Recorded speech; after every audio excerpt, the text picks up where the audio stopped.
On a frigid night in 1929, flames consumed the home of a family marked for death, while officials blamed the victims. 2 years later, Earl Little's body was found almost severed on the tracks. Officials called it an accident, but the community whispered murder. Before Malcolm X spoke to a nation, his mind was forged in a crucible of racial terror and institutional betrayal.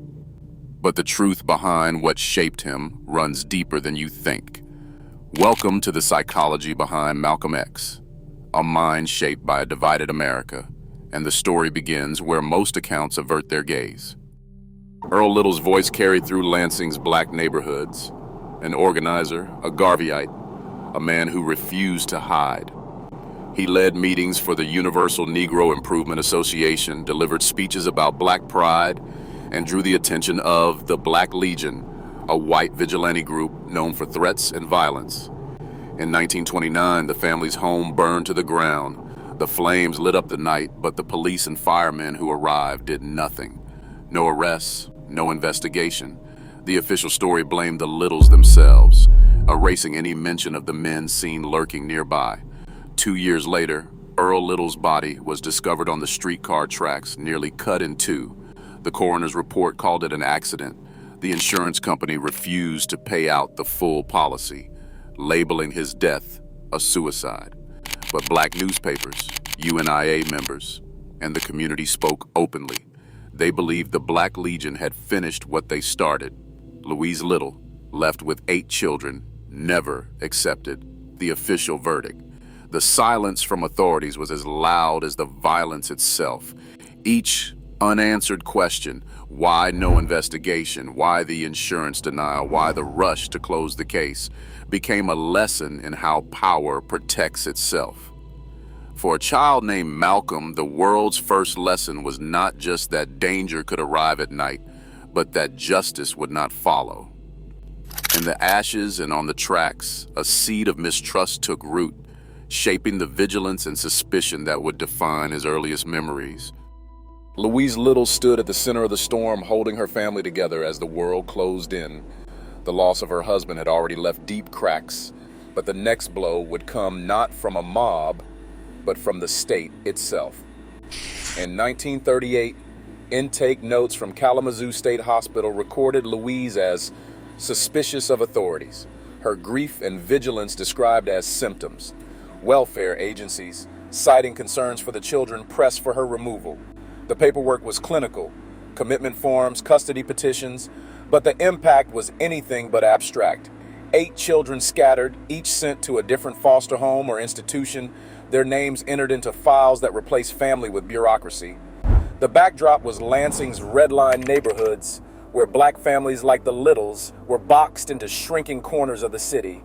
School records from the period show Malcolm, bright and ambitious, attending a segregated classroom. A teacher's words trailed him for years. A lawyer? That's no realistic goal for a colored boy. The message was clear. Dreams had boundaries, and those boundaries were enforced by law and custom alike. Louise's activism, her insistence on teaching her children French, on reading Negro World, on confronting white officials, became grounds for suspicion. Social workers described her as uncooperative, her resistance reframed as instability. The official record, stamped and filed, made her absence permanent. For Malcolm, the lesson was not just loss, but the machinery behind it. A system that could erase a mother with a signature and a childhood with a shuffled stack of forms. Malcolm Little entered Charlestown State Prison in 1946, sentenced to up to 10 years for larceny.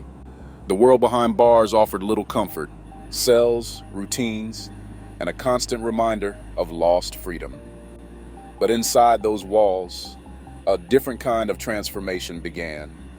John Elton Bembry, known as Bimby, stood out among the inmates. His command of language and quiet authority drew Malcolm's attention, challenging his assumptions about what power looked like in confinement. Bembry's example was simple. Respect in this place came not from violence, but from intellect. Driven by a hunger to match that respect, Malcolm started with the basics. He picked up a dictionary from the prison library and began copying it page by page. Each word, each definition, was a step toward reclaiming control. Library withdrawal cards and staff logs from Norfolk Prison Colony show Malcolm systematically moving through shelves. History, philosophy, black writers, and world literature. His reading logs record hours spent each day, building a vocabulary that would one day command crowds. The debating society at Norfolk became his proving ground. Inmates gathered weekly to argue issues of law, justice, and society.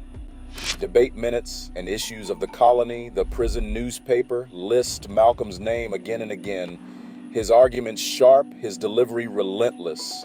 Accolades followed not just from peers, but from staff who noted his discipline and self-control in parole reports.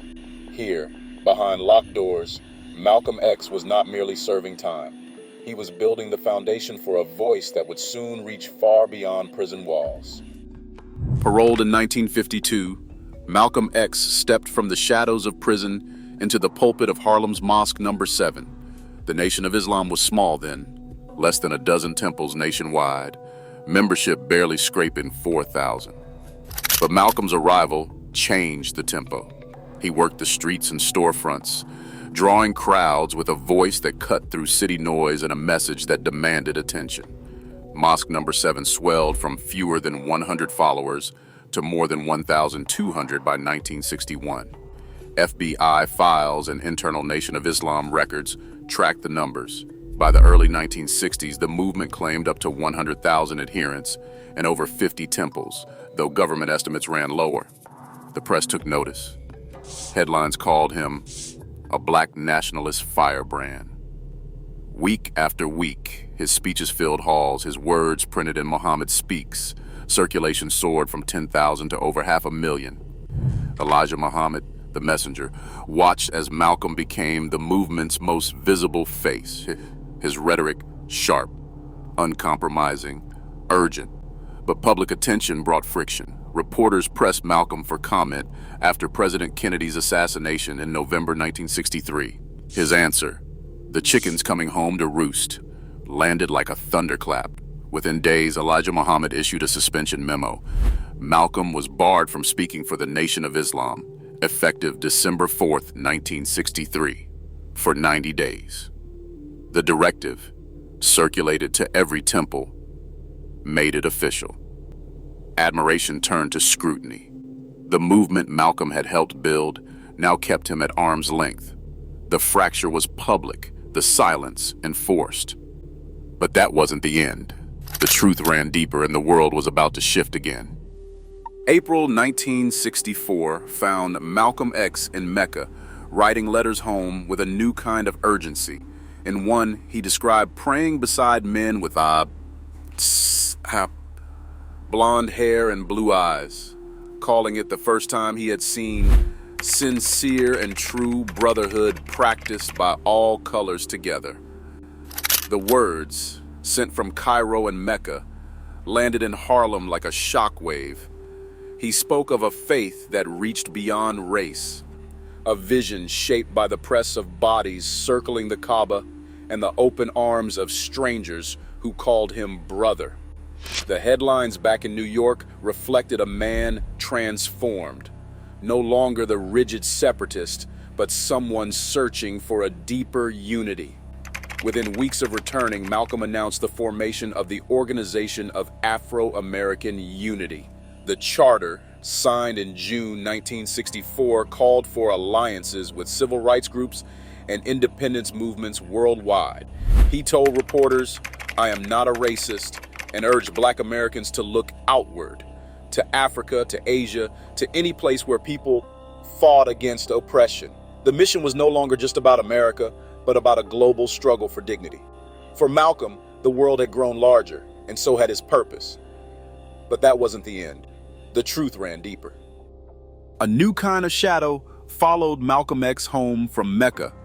FBI memos, stamped COINTELLECT, TELPRO ordered agents on March 4th, 1964, to step up surveillance and prevent the rise of a so-called Black Messiah.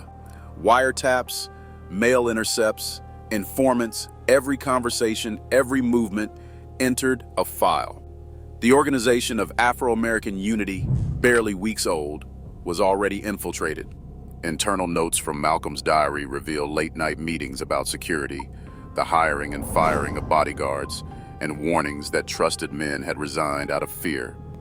Requests for police protection at the Audubon Ballroom went unanswered. On February 21st, 1965, as Malcolm X took the stage, the air was thick with anxiety. The first shot tore through the silence. 3 men were later convicted, but the official record left gaps. Trial transcripts show missing police radio logs, law surveillance notes, and bullets that never matched a weapon. Witnesses disagreed on how many shooters there were. The truth ran deeper than any courtroom could hold. A convergence of threats, state scrutiny, and betrayal that ended with Malcolm X's body on the ballroom floor and a legacy forever clouded by unanswered questions.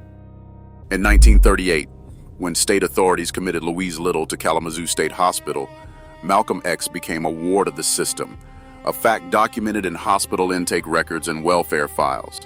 This early rupture set the stage for a lifelong pattern, trauma met by resistance, each phase recorded in redlining maps, prison logs, and FBI surveillance files. The evidence shows a mind repeatedly reshaped by violence, institutionalization, and the search for meaning, from copying the dictionary in Norfolk prison to his 1964 letters from Mecca advocating for global brotherhood. Yet, key questions endure. The official ruling on Earl Little's death remains disputed, and thousands of pages on COINTELPRO's targeting of Malcolm X are still withheld or redacted. Today, state monitoring of activist leaders continues, and the psychological effects of systemic oppression are widely documented. The record is clear. Under pressure, identity can fracture or transform. The story of Malcolm X stands as a documented case study in the lasting impact of injustice and the possibility of radical change.